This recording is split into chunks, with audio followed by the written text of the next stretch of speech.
We're now entering week number 3 of our course, Global Evangelism. By the end of this week, we'll have finished half of the course. I hope you're beginning to kind of settle into the bit of routine this week. As in other weeks, there'll be pages to read out of the textbook, and then some other material, significant articles or chapters from books that have helped to shape the course of world evangelism. This is the week on culture. And so this week, actually, you're going to look at a couple of tools, one that is used for discipleship and one that is used to promote the cause of world evangelism. And we'll think about how those can best be used even in your own cultural context. The first tool is that of what we in the Church of Nazarene call mission books. Those are biographies of Nazarene missionaries. They are stories about the beginning of a Nazarene work in a particular country. It might be about the compassionate ministry work going on in a particular country, or as the result of a natural disaster of some kind.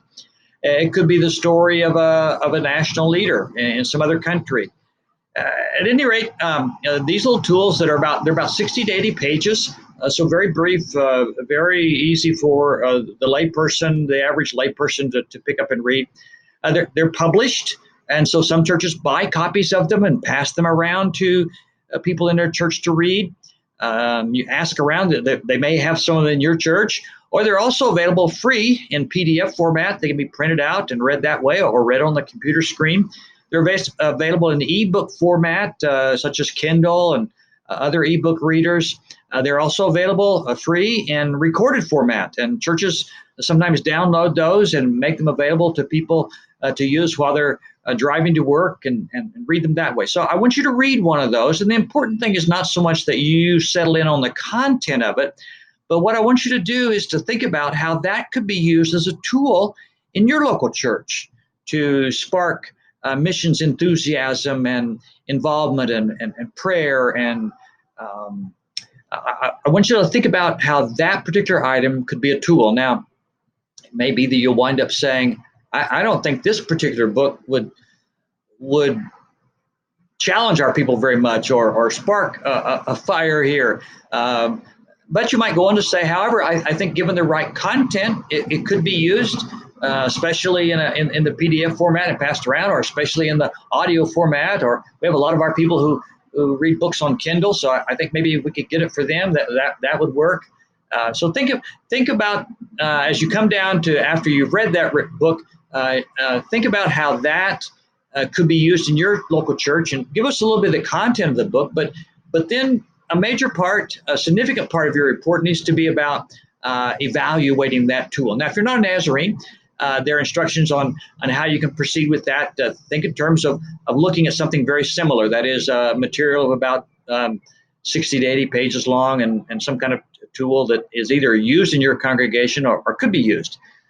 Then the second tool that we're going to look at, which will actually be a part of the end of the week, is a little workbook style thing called Basic Bible Studies for New and Growing Christians. It's a discipleship piece. It's listed in the reading material, but you don't need to get around to doing it until you're ready for that end of the week wrap up. I want you to go through and respond to the questions that it asked there. It asks you questions, the person questions. You have to go to Scripture, kind of find an answer or a way to respond to that question.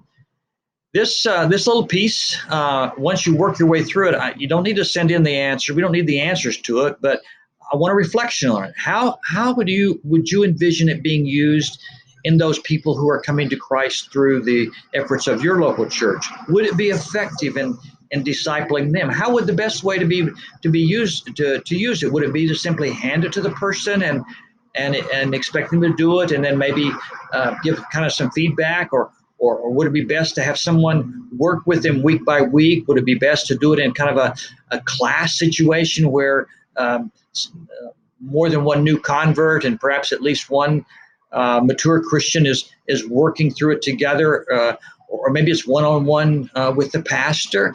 Think about how it would best work in your cultural context. This week we're looking at culture and how the gospel is spread and how churches grow within specific cultures. So think about those two tools this week in the light of your culture. And then, of course, at the end of the week, there's the wrap up. And this particular week, that will be mainly your look at the tool, the basic Bible studies for new and growing Christians. Well, let's get to work. This week, I think also is time to turn in kind of the mid-course evaluation. If you've got some ideas on how we can make some adjustments here to improve our course even while we're underway.